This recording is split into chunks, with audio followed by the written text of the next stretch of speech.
Matt and Sally, how are you doing? Hi, Mike. Doing well?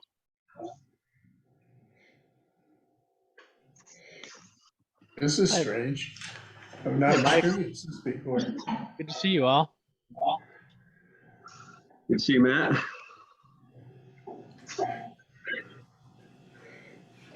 All right. Let's see how this goes. I'm not sure how it's going to work leading a meeting from here with half us virtual and half in person. Let's give it a shot. Is my volume up? Yeah, we can Sounds hear you. Okay, thanks. And many thanks to Richard for setting up the tech for this evening, OWL in particular. I really appreciate that. Thank you, Richard. Sure. Let's see. First item business introductions. Allison is of joining on board, which is good news for us. Allison, I think you've not yet met with the select board. Is that true? Monday evening. Monday. I'll be meeting with them. Yep. Okay. It's a very painless process.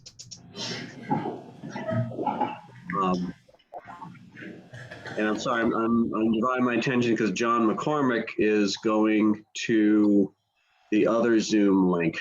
So I'm going to try send him over. Sorry. Why don't we jump to the general updates? Richard, do you want to talk about the meeting with the Brandon Energy Committee? Okay. I think we did that last time, didn't we? Yeah, we did that. Yeah, I'm looking at the wrong paper here. Sorry. I'm glad I remembered that we did it. I printed out notes to refer to, and that's what I'm looking at instead of the agenda. Sorry, let me catch up with you. Okay, now I'm on the same page.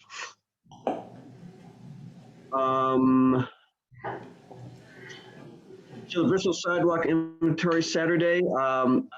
I did not take part in that. Did anyone jump in on that activity? Sally Yeah, did. I was there. It was really well organized. Maddie did a great job of organizing college students and a few of us Bristol people. And we all went out in the hot sun and really cranked it out, checking every single piece of sidewalk in particular areas. I don't think all the sidewalks were done, but a lot of them were checked for all that. And I didn't get back. My partner and I, who were doing Mountain Street, didn't get back in time to hear from everyone else, so we don't know what exactly was finished, but Maddie was really pleased with how much was inventoried, and it was interesting to see how closely in the details you look at to make decisions about when to redo them. I thought that was fascinating. I had a good time. Okay, great. I look forward to hearing the details, from Maddie at some point, or we may have to do a little bit more, I think, before the end. Yeah, she's actually welcoming input from anybody who wants to talk about their sidewalks. Bob Donis emailed her about the corner by his house, and she welcomed the information and said it squares with essentially what they found as well. But she also said if anybody has a particular spot to let her know. So I don't. They did our sidewalks last summer, so I can just sit back and enjoy them. They're great. Nice. Okay. I'm sorry, I'm multitasking here. I'm trying to get John McCormick from the wrong Zoom meeting into this Zooming right now. So I'm dividing my attention. Richard, Carol, I just want to say that John often calls in. I don't know if he has a Does he have a phone number to call into this one? I have two Zoom tabs open right now, and Okay. he's waiting in the waiting room of the other Zoom tab that we're on right now. So I'm working on sending him to the invitation to Okay, this one. great. Thanks. Yeah, you're welcome. And then Okay. thank you, Sally, for representing us at the sidewalk inventory. Sure. It's fun. I could talk about Geo if you want for a minute or something like that, if you want to skip Sure. around, or we'll just wait for you to bring John in. That's fine. Well, Richard, do you want to talk about Mike Roy and the Climate Economy Action Center? I don't have any more information because Mike could not meet in April. We're going to meet actually early in May to talk about the plans to take the inventory of non-residential buildings in Bristol and in other, I think in Middlebury and possibly Virgins. But we haven't met. He couldn't do it in, as I say, in April, so it's coming up. So we'll have it for the next meeting. Okay. What's the protocol for public comment and questions? The Let's floor do is it. open. We should have started it off in the beginning probably, but let's do it now. Yeah, Yeah. but go ahead. Well, just question on, I don't know what the subject you just mentioned was about inventorying buildings. Was that for an energy audits on town business buildings or town buildings? I'm not sure yet. It's SEAC, the Climate Energy Action, what is it, Sally? What's the C? Climate Economy Economy, yeah, Action Center. Climate Economy Action Center. Center, or something like that. Anyway, Mike Roy, who's part of that organization, wants to get an inventory of non-residential buildings. I'm not sure what the point is yet.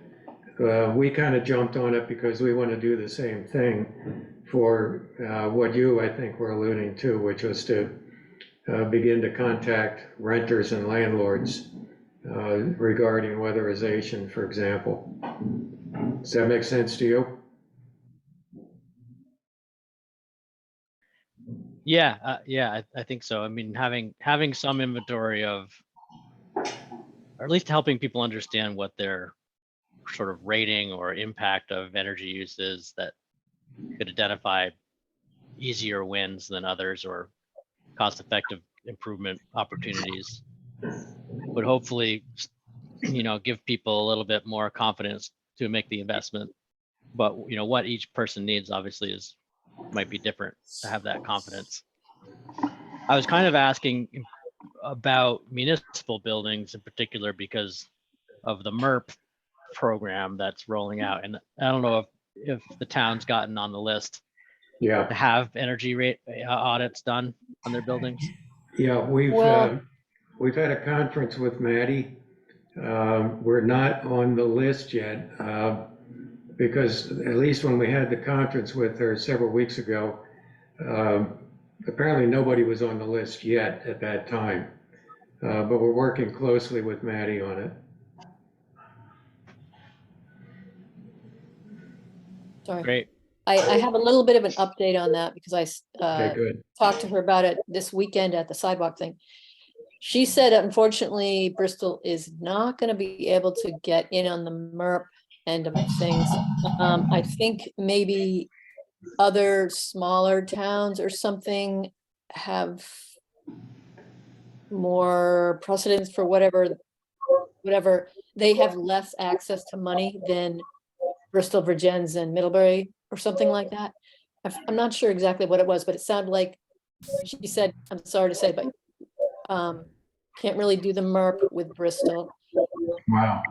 But there are other things. She said, I forgot what she felt like we should focus on instead. But, Okay, I'll get in touch with her. I wonder, I think there are 4 preferred towns. It's beginning to make sense to me. I attended the Regional Planning Commission meeting last week. And that was discussed, but being totally new to that process, I think there are 4 primary towns in Addison County right now, small towns, and I don't remember which ones they were. So that might make sense. I'll contact Maddie and ask what's going on. That's interesting. I didn't realize there was a. All right, sorry. John, are you there? Oops. So, folks, if you can hear me, but there's been a little bit of a mix-up. We're all meeting at another Zoom meeting, and I've posted in the chat, the meeting chat area, the link to it. So I hope you can make it. I'm sorry about the confusion. I think we had maybe a few too many cooks working on the broth here. So I'm bopping back and forth between 2 Zoom screens right here, right now. And I did hear someone come through. I think I was me. So I'm sorry, I think you missed all that. John, and then I see a phone number there. I'm jumping back and forth between 2 Zoom screens. There was a mix-up about where the Zoom meeting was going to be. In the chat section of this Zoom, I've put the link to the Zoom meeting where people are meeting. I really apologize for this mix-up.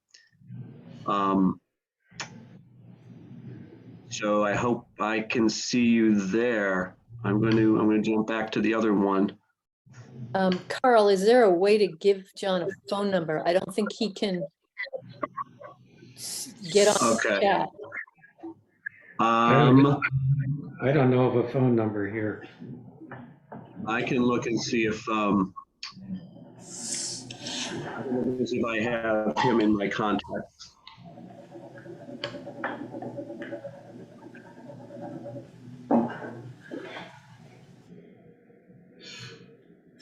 Anyway, I was just starting to ask. I didn't realize there was a restriction on who could apply for MERP. So that's interesting to hear. Yeah.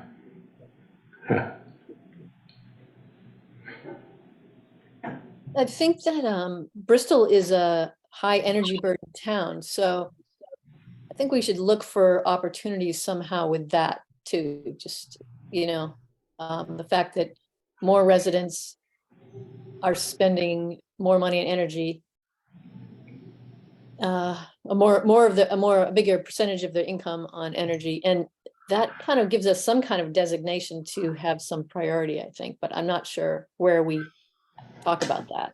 Just anything we do, I think we should say we're a designated high energy burden town. Mhm. Yeah, that's official. Yeah.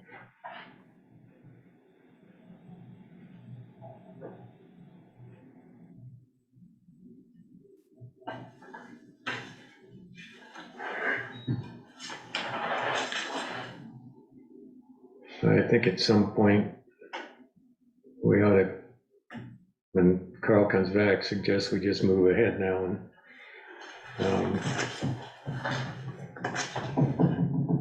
I sent out the link to John earlier today, so I don't know what the story is.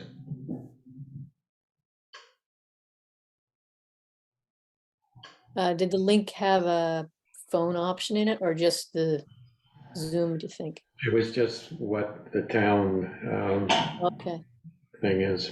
okay. Yeah, But we'll have to Okay. find out. I'm sorry, I'm back. I was trying to walk John through getting to this meeting, and I'm going to send him the link via email because there was an item he wanted to talk about. I'm sorry for the stuff that I missed there. Sally, have you already talked about thermal energy networks?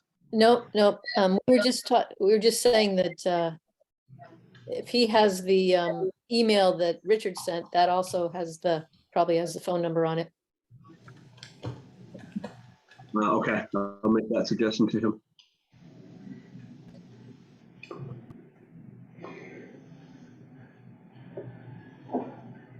But you go ahead, Sally, while I take care of this. Is that where we are on the thing? On the, okay, I think it's wherever we are. okay.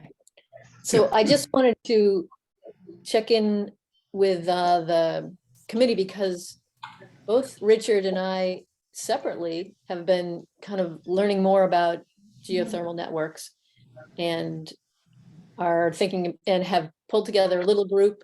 Matt has gotten involved to meet for the first time next week on Tuesday to just talk about what are the opportunities in Bristol to explore using some sort of geothermal energy networks or a starter spot where it could branch out from there and become a network.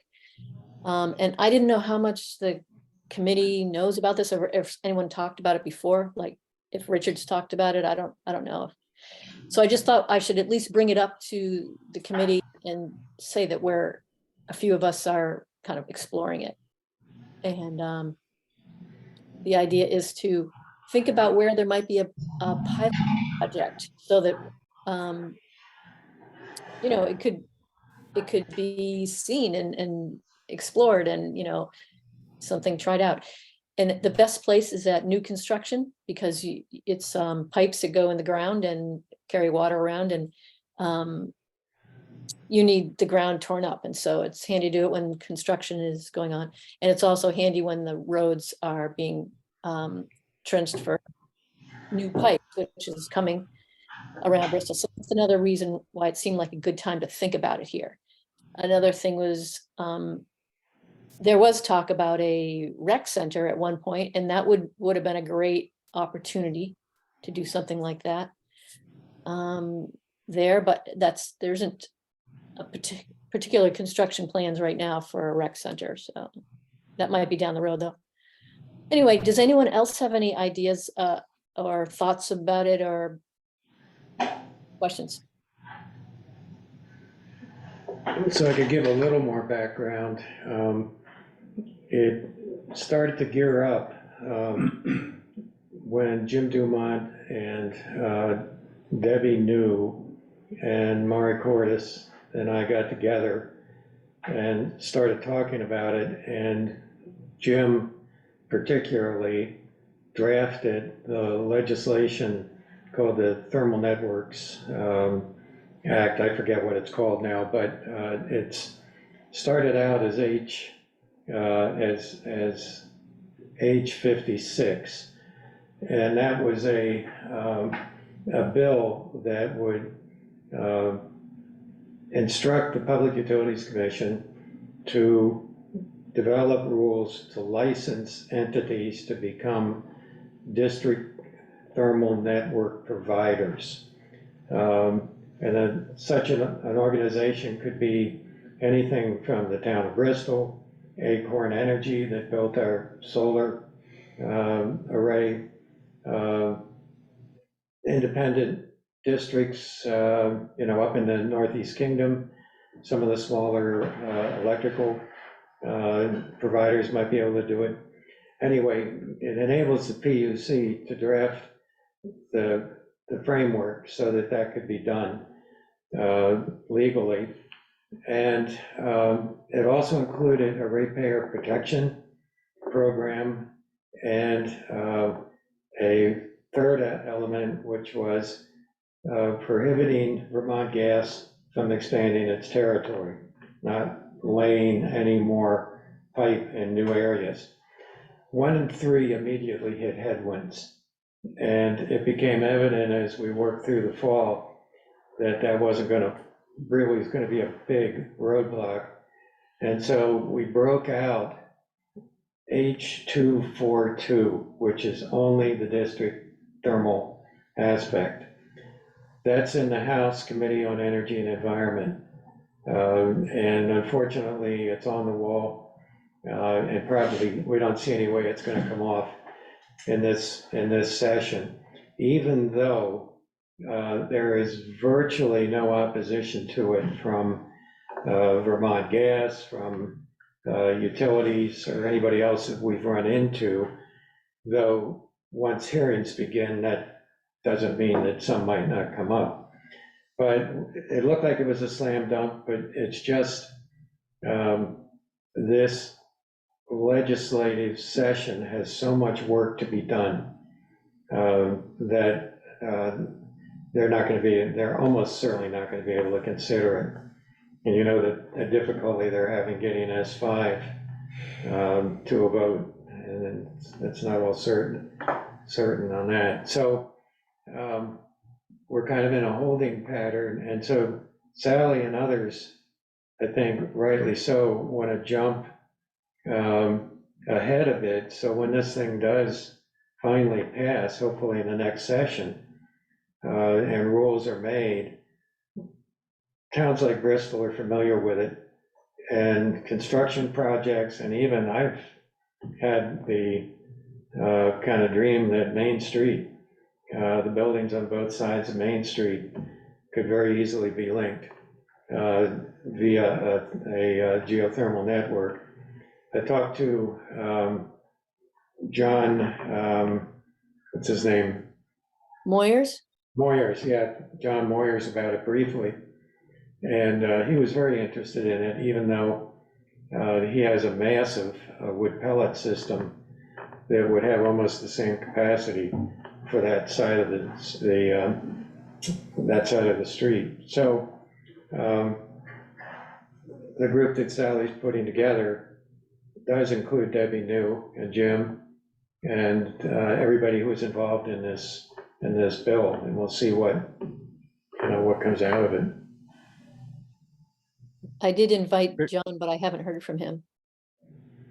Richard, is there any chance that would get tacked on to S5 as a renewable energy credit source? We've been pleading for that. We've had everybody and his dog working on it. The Act on Climate Coalition, particularly Rob Kidd with Sierra Club, has been lobbying for that consistently. The other possibility would be the housing bill. So that, there's a remote chance. The problem is there's been no testimony yet. And we're told that it's got to come off the wall in Energy and Environment or somewhere and get at least some testimony, or it's going to be very hard to tack it onto something. Mari's working on it also very hard. One bit of I guess technology in the weeds, maybe a little bit regarding this is, there's two parts to a ground source heat pump system. There's the ground loop, and then there's the heat pump. Mhm. And even if a entity decided to build a ground loop and lease it to whoever, each building that would want to offtake that loop has to have the technology in-house to turn it into heat, which can be very expensive and not an easy retrofit for hydronic systems. Like if you have hot water baseboard, you're not going to just convert to ground source heat pump. No. So it's a lot bigger problem than just putting loop in the ground. But yeah, new construction, definitely Yeah. good possibility.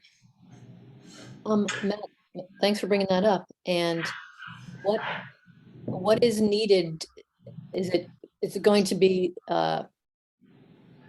it ends up becoming something that takes the heat from the pipes and then turns it into air for the house? So it can't be ground to water pipes? So my understanding is that the thermal energy loops we're talking about, it's not high grade geothermal, it's not Yellowstone here, right? So we have 50 degree water, and we have to turn it into 110 degree air or 180 degree water in some places, and that takes a heat pump. So just the circulating around of 50 degree water is what this loop proposal is that, hey, someone else can own that and lease it to whoever, but whoever off takes that 50 degree water or glycol, whatever it is, has to be able to turn it into high temperature heat to deliver through their fan coil system or their baseboard or their radiant floors or whatever. And that's as large an investment as the ground loop is, because I process all the incentives for ground source heat pumps right now, and half the cost is drilling and half the cost is the inside system. Okay. So you're only taking half the cost of this out, which is, it's helpful, but it's not to be misunderstood as ready to use heat like a district heating system would be. What would you call the inside heat? Like a regular heat pumps and is a air-to-air heat pump. What would you call the inside one for this? A water to air or a water to water heat pump. Okay. Thanks. Yeah.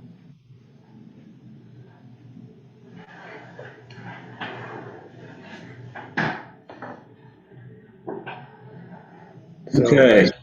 Yeah, back to you, Carl. Thank you. We have John with us. He made his way to us. And John, you want to talk about E5?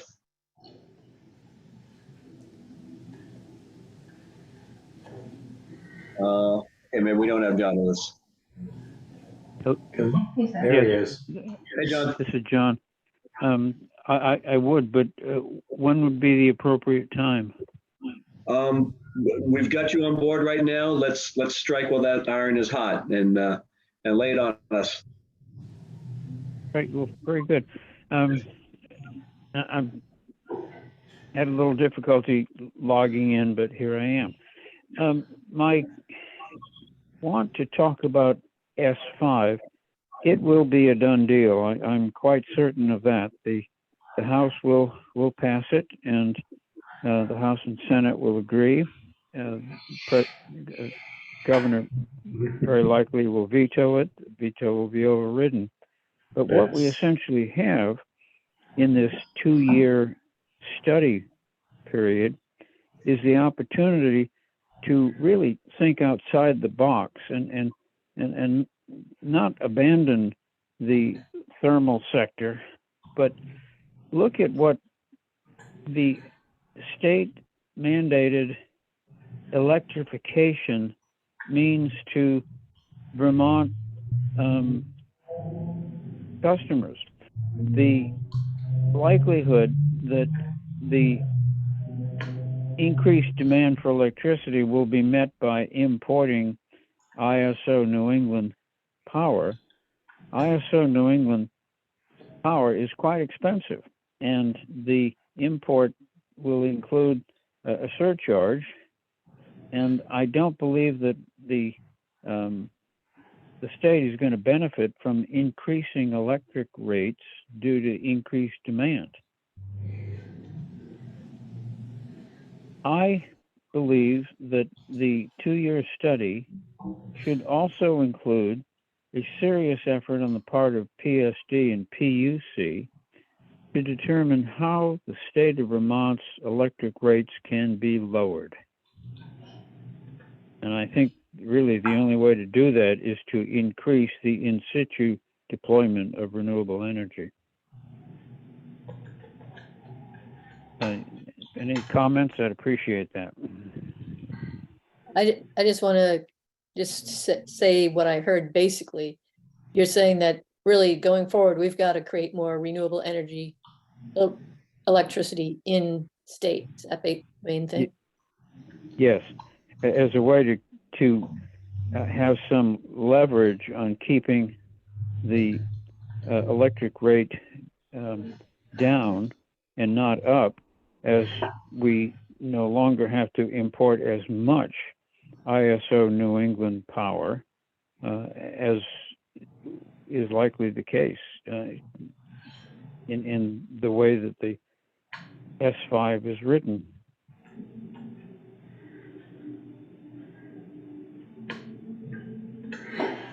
So we talked to Chris Bray quite some time ago about that, and the blowback that he was getting has to do with the fact that renewable energy particularly solar, is intermittent and also very undependable in the winter months, which any of us who have solar panels can attest to. And so the blowback comes from the utilities that say, no matter what, they've got to have gas fire generation on demand. And so the task is going to be to convince, I think, the Public Utility Commission particularly, that they need to license in-state renewables, but also I think they need to really encourage battery storage so that we can make use of it when it's available, store it, and have it available when it's not, when the sun isn't shining. But even that, I think, isn't going to satisfy them fully.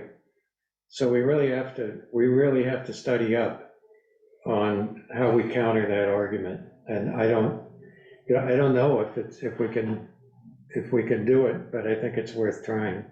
I agree with John that the more we have in-state, the less of a tendency there's going to be for Green Mountain Power to buy quote-unquote hydro from Quebec, which is not really hydro necessarily.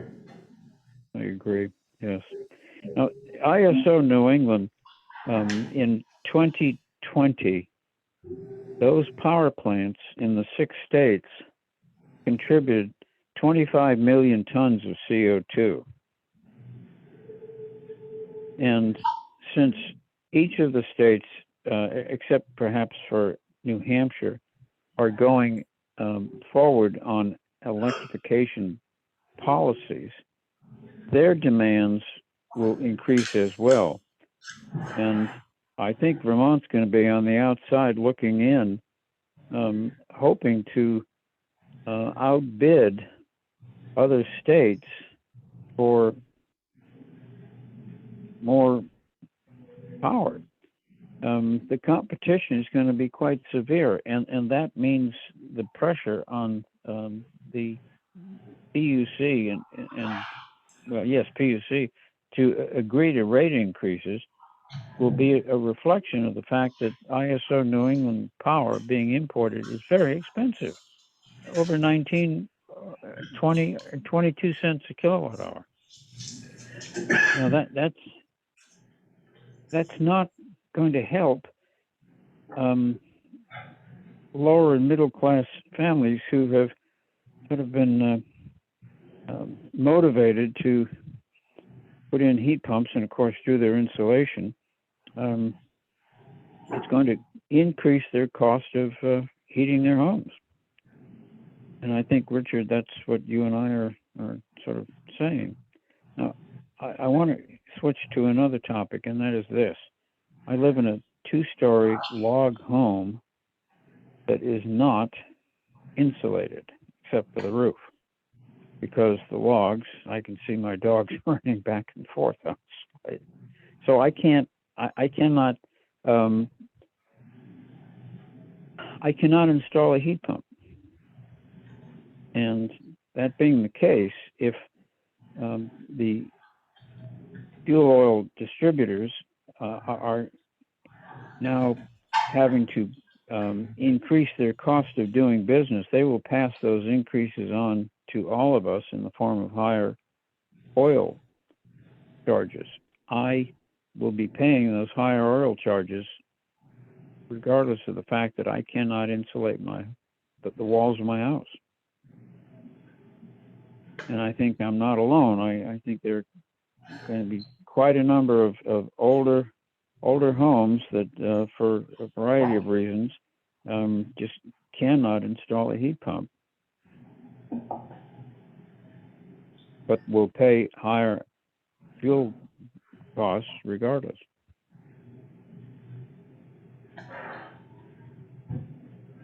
Does that make any sense to anyone?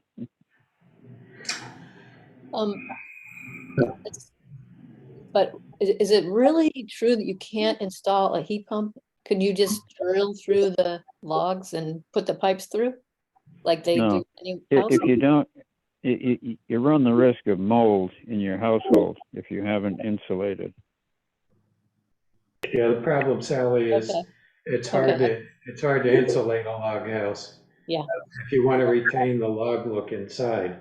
Yeah. I mean, you can insulate it, but I don't know. I would, I guess, suggest there certainly are opportunities to make a log home more airtight Mhm. and better insulated. And there's no reason you can't put a heat pump in a log home. And I appreciate what you're saying, Matt, but I look at the walls of my downstairs, and there is not an area large enough to accommodate that delivery system in the house. do you have Well, a you don't have the basement? wall space. You don't have the wall space to hang a heat pump. Is that what you're saying? That's right. Which Both. is a different problem than it being a log It's house. it's an uninsulated house, and I don't have wall space to install the heat pump. There's one up. Oh, you can't see it. Are you on a phone, John, right now? Yes, I am. Okay. 'Cause we're looking at one up behind Mike, and it looks like you could put that on a log. Hey, John, let No, me do I'm a saying- virtual home energy visit with you, and we'll see if we can find any Yeah. solutions for you. Well, that's a great idea. Well, we can try that, sure. He's And I'll a- call you, Matt, and see if we can schedule that. Yeah, sounds Good. good. Okay. I would, Well, I would comment on the first topic you brought up. I think what you're saying dovetails really nicely with what a lot of the renewable energy advocates in Vermont are saying about the renewable energy standard and the status of that right now. Yes. There's a lot of talk about updating that so that we're supporting more in-state renewable build. So yeah, there's definitely some people out there that wholeheartedly agree with your statements. Are they Sure. going to? Are those persons you're referring to going to be active players in this 2-year study by PUC and PSD? Aside from the periodic town hall meetings, but literally sitting at the table and working out how we are going to change the permitting process such that it's more friendly towards large solar deployment, 10 megawatts, 20 megawatts, that sort of thing. I've heard it being advocated outside of the S5 process and in the renewable energy standard process. Yes, it's going to be the RES. Yeah. I think. Renewable And- Energy and- Vermont, revvermont.org is a great resource for that.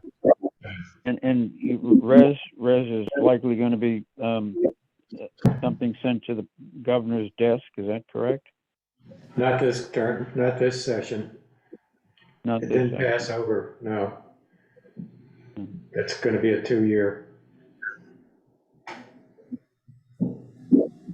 Well, All right. you know,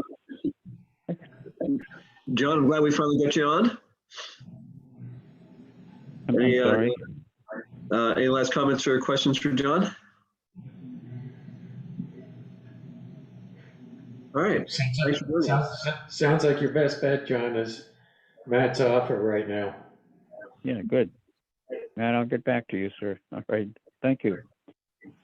All right. Thank you, John. All right, so I'm kind of lost where we are on our agenda here. I was bopping back and forth. Did we talk about EV charging stations in Bristol yet? No, not yet. Richard, be willing to dive into that? Okay, and anybody else who has information. We just received the town received a questionnaire asking about our hopes and dreams for EV chargers, and I filled that out. I talked to Ian about it today as well. And essentially what we're proposing is a bank of 3 level 3 chargers in the site by the park that the select board approved a couple of years ago. We use the selling points of the fact that it's across from the town offices, it's accessible, and it's also a tourist draw that will definitely benefit our business district. So I think the feeling is level 3 makes a lot more sense. We don't need people coming to park for hours at a level 2. We need people who are coming by and see that we've got level 3s, know they can charge up for an hour and go eat lunch, or dinner. So that's where we are right now, and we'll have to see what comes of that. And then there are other ongoing possibilities with ARPA funds and Maddie. All this stuff is coming out in pieces, I guess. I'd like to add to that too, or talk more about it with you, Richard. It sounded like there are two ways to do it, and that is we get someone to give us a quote, and we put that quote together, and then we send that into them, and that might go a little faster. Or we just say we want to do it, and we let them put together a quote when they get around to it, and there's that. And I know we did that little routine with Norwich, getting a quote. Is it worth trying to get a quote from either Norwich or someone, so we kind of have it a package to give them? I think it is. Okay. Yeah, I think so. Maybe you and I can talk to Ian and arrange that. We can contact Norwich and see if they'll give us an update on it. I mean, the one that they did was, for level 2. So it's going to be a whole different thing, and they're probably going to have to get GMP to say they're going to bring they actually, I think the grant may have said we don't have to worry about whether they're going to bring the 3-phase over. They'll deal. Right. Yeah. Yeah, and it is across the street, so it's not, not going to be a terrible thing. Yeah. Yeah, I think it makes sense to do that. Get Norwich to quote us for an expanded system. Great. Thanks. All right. Thank you, Richard and Sally, for your work on that. Look forward to that coming through. I think, have we already talked about the enhanced lighting rebates for businesses? Is that kind of an old business thing? It's done now, isn't it, Matt? It's finished. Yeah, whatever day I sent that email yesterday, the day before, we got the announcement that it was fully subscribed. So it was very popular. People were very enthusiastic and acted quickly, and it was a limited time offer. So unfortunately, I'm really sorry we didn't grab it. I think between Richard and I, Richard was just going to send some kind of paper. I was going to go to see the businesses, and I never did that until just a few weeks ago when I saw what Carl sent out. And I'm like, oh my goodness, I'll go make copies and take it around. And that was yesterday. So I think Richard sent it to the town right off, right? You sent it to Ian. You sent it to Ian? Oh yeah. I was ready to go carry it around to all the businesses and talk to them, but maybe sent it around to the towns. Well, either way, whoever got in, whoever didn't. Yeah. But the other thing I would say is it doesn't necessarily mean people should stop talking about lighting, because this is the last year Efficiency Vermont will have incentives on lighting because of the mercury ban. LEDs will be the baseline. Therefore, we cannot offer incentives on the baseline. So if you want incentives, even for like the library or any other project that didn't get the enhanced incentives, there's still the regular incentives that are going to be expiring at the end of the year. So move forth and replace old fluorescents. Okay. Okay, I will, yes, so maybe I'll keep passing out something. You know what? What should I hand out? Well, I mean, I think you could just say, I mean, you could go to the Efficiency Vermont website and you could just print out you can sort rebates by lighting. And you could just print out the page and you could remind people you're canvassing that these rebates are going to be expiring at the end of the year and they should take advantage of them Okay. if they, Yeah. if they want to, I guess. I mean, certainly there's cost effectiveness questions. If you only use a light one day a week, maybe you shouldn't replace it. But Yeah. for something like the library, it might make sense. I wonder what these are. Those are fluorescents. Yeah, I thought so. At least the can lights. The can lights in the town office are fluorescents. I don't know about the linear ones are probably fluorescents too, based on the age of that renovation. I'll bet you.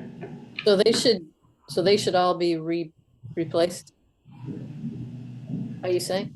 Or, Yeah, I mean, eventually they won't have a choice. The fluorescent will burn out and they're going to have to get an LED to replace it. Okay. Whether it makes sense to replace them ahead of that schedule is Yeah. really a Yeah. use cost effectiveness question. yeah, I see what you're saying. It sounds like it might be, if there won't be any kind of subsidies after January 1st. Sounds like now's the time to do it.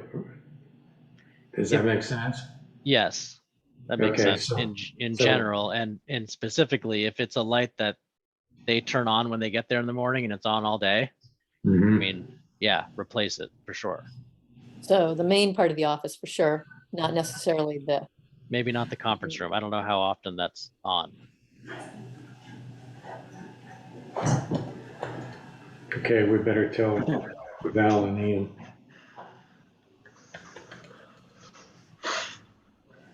All right, good information. Those handouts could be something, I'm jumping ahead just a little bit. If we plan on having booths at Pocock Rocks and Harvest Festival, that information might be helpful to, hand out to folks, let them know that this is the last year for that. But I've gotten a little ahead of myself. Anything else on the lighting rebates? Are we good to go?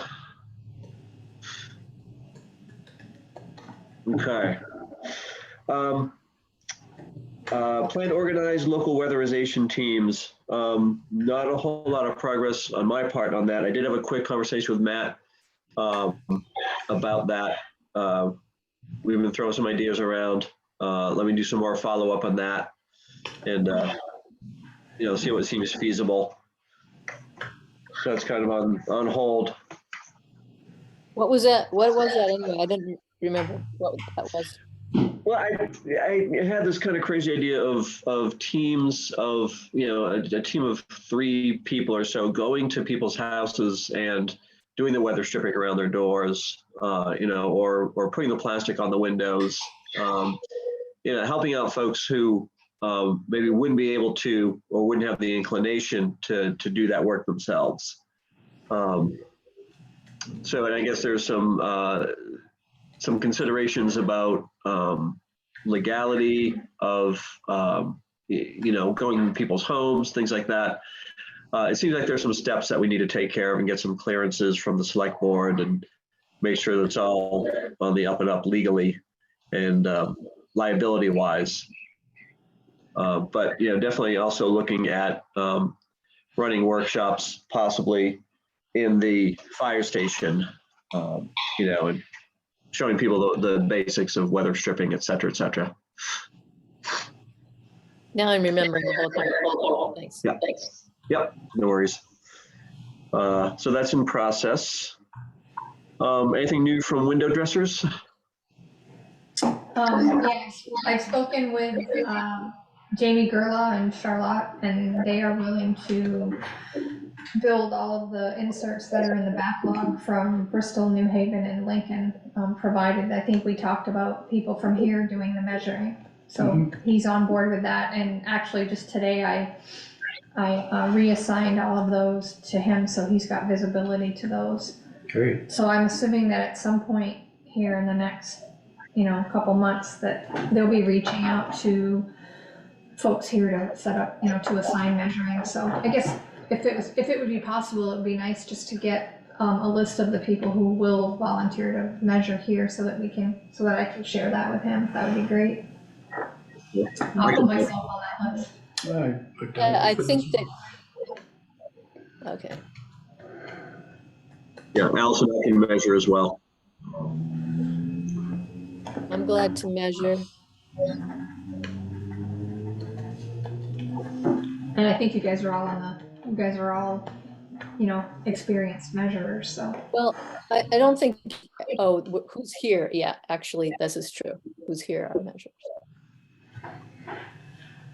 There is gonna be a experienced measurer refresher training on May 9th, and I'll send you all that information just so you have it. If you wanna join, fine. If not, it's fine as well.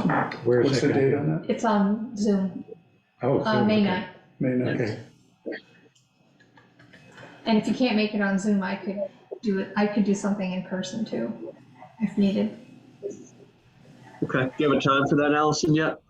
I think it's 10 to 11:30 on May 9th. I'll send out an email so that you all have that. Great. Thank you.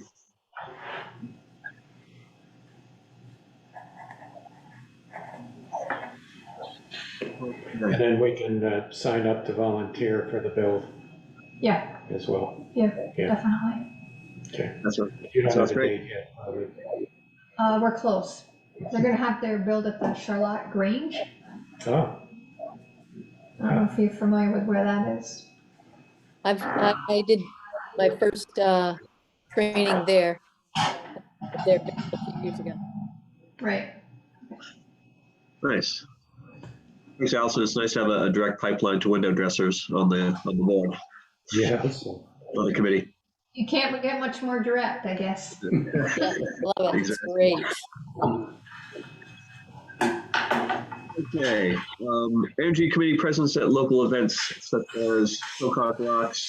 I have dates. I guess the dates for those. And I'll send them out.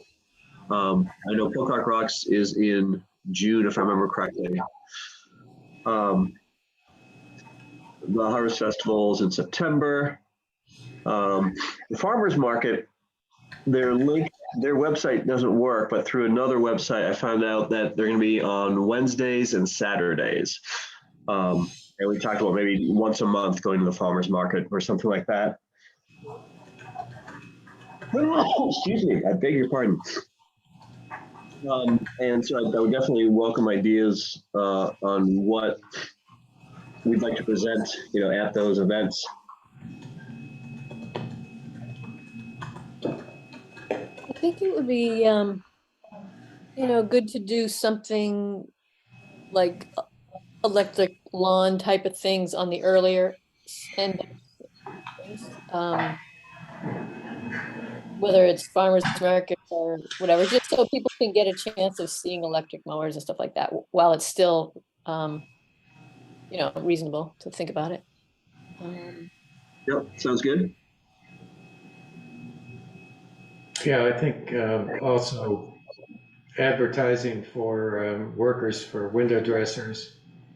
I think we can find a bunch of stuff. We usually do. We gather up rebate information, electric stuff, window dressers, workers, and so on information. What about like keeping people, like I've seen a few front porch forum posts about the EV chargers, kind of like poking the energy committee. What about just keeping them abreast of like progress toward that, so that, just to keep them in the At the know. tabling. Yeah, Yeah. so that they don't keep poking everybody at the. Yeah, one of us ought to respond to that. That's what We're I was working on wondering. it. I mean, yeah. Just a little. Yeah. Was that Dave Sharp? You talking It about was that? Dave, and then there was another, is it Sally Jenkins Roth? Oh, Sally, yeah, And there was one other, yeah, yeah. yeah. I did respond to Dave Sharp, and I let him know that Richard sent in a thing. So Even Dave heard about it and he's glad to hear that. I'll get hold of Sally. I talk to her once in a while.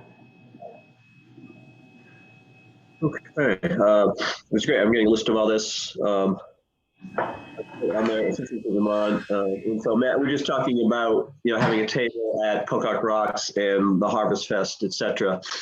And is there, I don't want to have a flood of information because, too much information becomes no information, but is there, really like 3 important items that's going on in Efficiency Vermont that we should share with Bristol residents?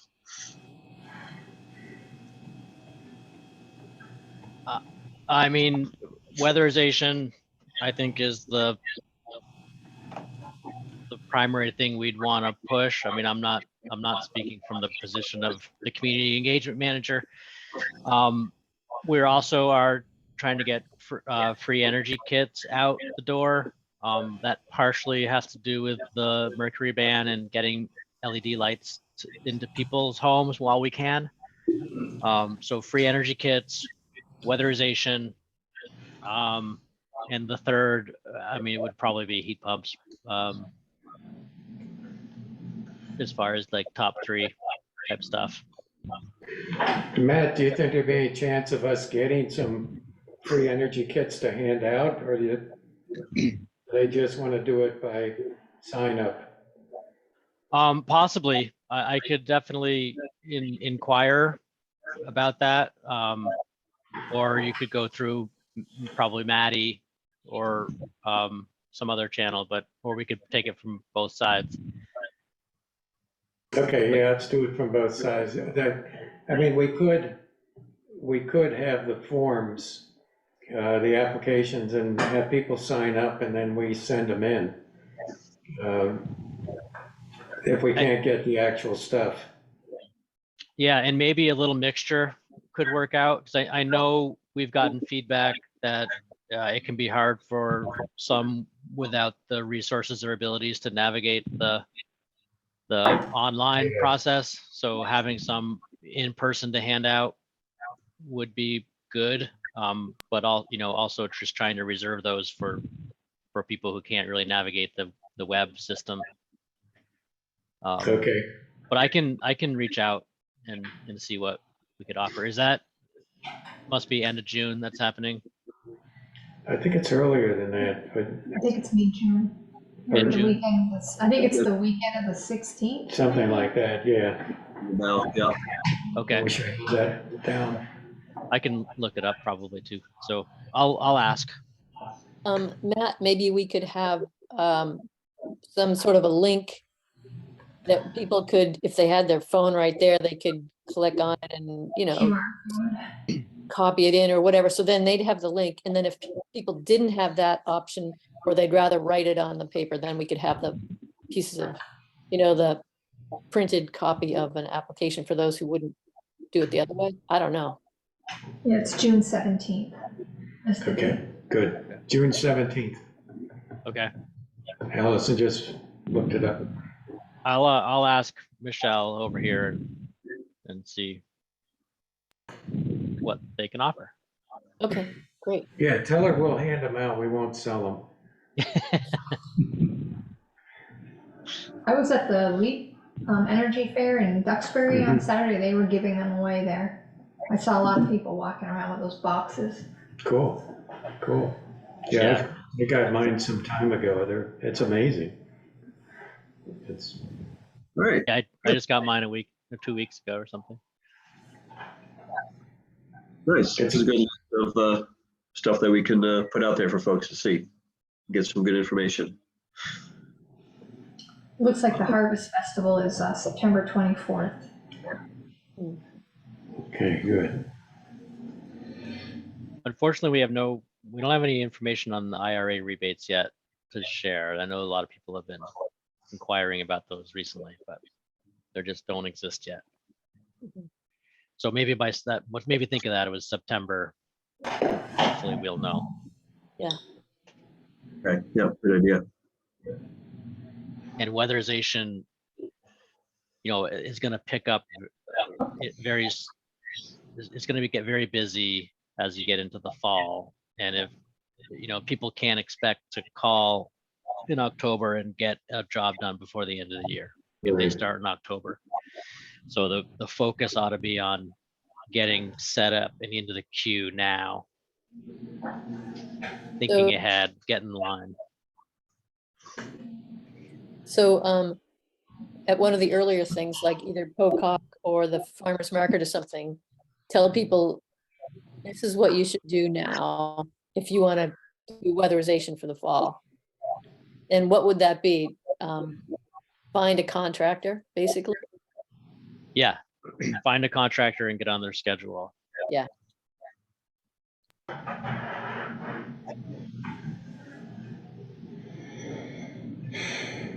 And in the fall, I'd be hesitant to push too much weatherization because of how long people have to wait when they start in the fall. Okay, So do that in June. Yeah. Yeah. Okay. All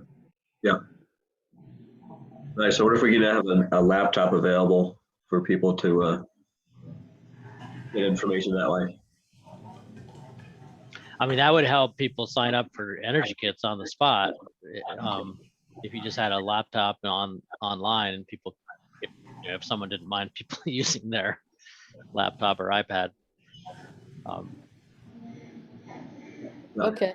I mean, I can't do that. I'm completely illiterate on a computer, but someone else might be able to do it. Yeah, I can take a turn doing that.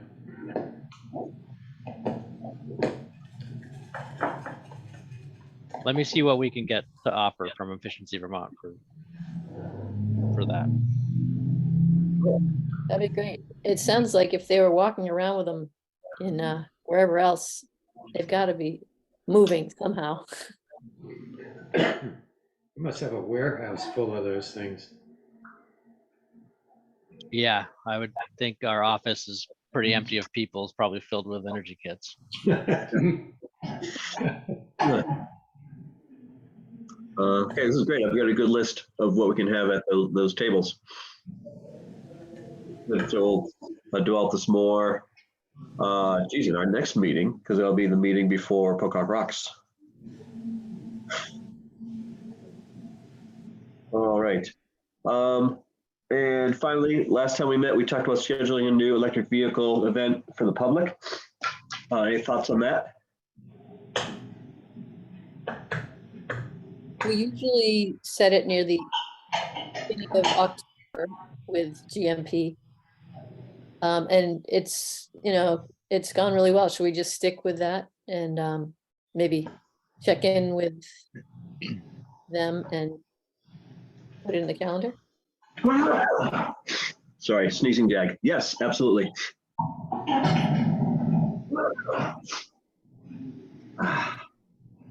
I'm glad you're not here. Yeah, really. You are all glad I'm not there. I miss you all dearly. Don't get me wrong, but yeah, it's good for me to be here. Allergy season. He's got conjunctivitis. Well, I was, yeah. Oh, yeah. Is not on. I'm sparing you all that. Okay, so as we get closer to that, one of us can make some calls to GMP and get that rolling. I think it was very successful the last time we did it. What's that?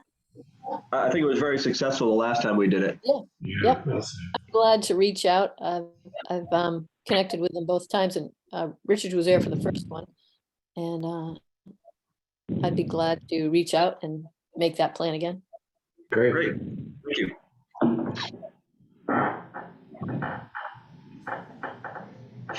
All right. Is there any business that we have missed?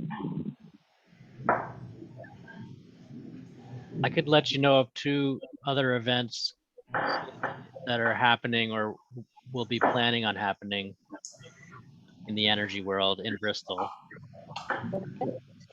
One is that Efficiency Vermont is currently planning a heat pump cleaning training for contractors, and we're looking at locations to do this. And I have inquired about possibly using the American Legion as a event location for it. And it, depending on the size of the group, the Holly Hall office comes to mind, or the conference room you're in comes to mind. So stay tuned. Hopefully there'll be a training in Bristol somewhere for contractors to learn about how to clean heat pumps. Cool. All right. And the other thing is a couple building science geeks gotten together and organized a little bit of what's called a BS and beer meeting, and the second one of its like is scheduled now for Sunday, May 21st at the Hogback Brewery in Bristol, and the topic is envelope infiltration numbers and heating system load sizing. And this is just, it's primarily for building science geeks and energy professionals, but anybody's welcome to attend. So at Hogback on Sunday, the 21st. You'll notify us? You are notified. We were just notified, yep. Let's see. Matt, is this kind of like the RBs and the residential building energy, whatever, standards? I mean, I don't know. I think I was supposed to do something, and we were going to get together with our zoning administrator to talk about that, to find out what we were, how do we work together on that to make sure stuff's happening. Maybe I even said I'd reach out. I'm not sure, but this isn't really anything to do with it. It's just no. BS and beer stands for building science and beer, but it's a play on words because we just shoot the shit and talk about energy, and that is completely friendly and discussion topic oriented. Yeah.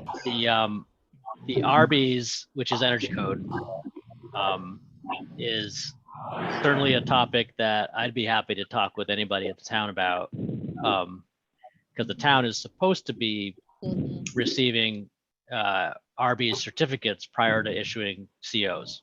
And if they're not, then they're probably not following their state obligation. Totally. And that could be, with other planning, zoning issues arising around town, that could come into the spotlight more. Yeah, but if, I would really like to, maybe that's what I was supposed to do, I think, is invite Chris Hurley to a meeting to tell us about those. That was the deal, and I don't think I ever did that. I know I didn't do that. I think I was supposed to. well, Chris was going to come to this meeting and tell you about RBs. Well, he didn't say that, but He doesn't know it yet. He doesn't know he's gonna do that. I think that Kevin or the planning guys said, Bristol Energy Committee, you need to talk or connect zoning, and you need to tell Chris to do this. I'm thinking, like, why do we need to tell Chris to do this? Isn't he supposed to be doing this? But it just seems like they want us to. Just come out of that list of things to comply with the local town energy plan.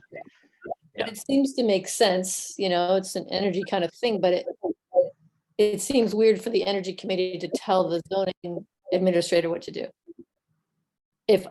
But it doesn't seem to be needed, that there is some accountability in some way, or some reminders or something. Yeah, that's political weeds. Yeah, I know. That's why haven't done anything. He answers to the select board, right? Yeah, so I'd like to maybe go to the select board and we all are in a meeting together and talk about it together. I don't know. Do you still have a liaison, a select board liaison, or does that go do away with? Does the energy committees? Yeah. Yeah, there is one, and I'm not sure who ours is. It might be Michelle, which would be tricky. That's, Well, if you This have is- a liaison, I'd suggest going to your select board liaison and saying, hey, the planning commission asked us to discuss our energy code with your zoning administrator. How do you want us to proceed, or how do you Okay. suggest doing that? I mean, it could that's great. be a sticky, it could be a sticky wicket. Okay. Um, is it, yeah, so I should do it directly with a liaison or even at a select board meeting? Like in the beginning, when you ask something, hey, not sure about how to go about this. Or should I just do a liaison? Depends. I don't know. I'm Yeah. just making suggestions. Yep, okay, Can always ask Ian. yeah. Okay. Thanks. Talking about that, helping me. All right. Any other business? Oh, All right. Thank you, everyone, for your patience with us for a little while, at least, kind of a train wreck of a meeting, technologically, but we made it through and got some good information out there. And I look forward to seeing you next month. sounds good. Get better. Carl, yeah, better. Thank you. That's the plan. Yep. Appreciate it. I think we covered a lot of good things tonight at the meeting. We did. We did. Good. Absolutely. All right. Take care. Thanks for being here, Matt. Nice seeing y'all. Sally, I'll see you on the 25th. Great, excellent, thanks. Good night, all. Good night, Good John. Glad we got you, John. Oh, let's see. Okay.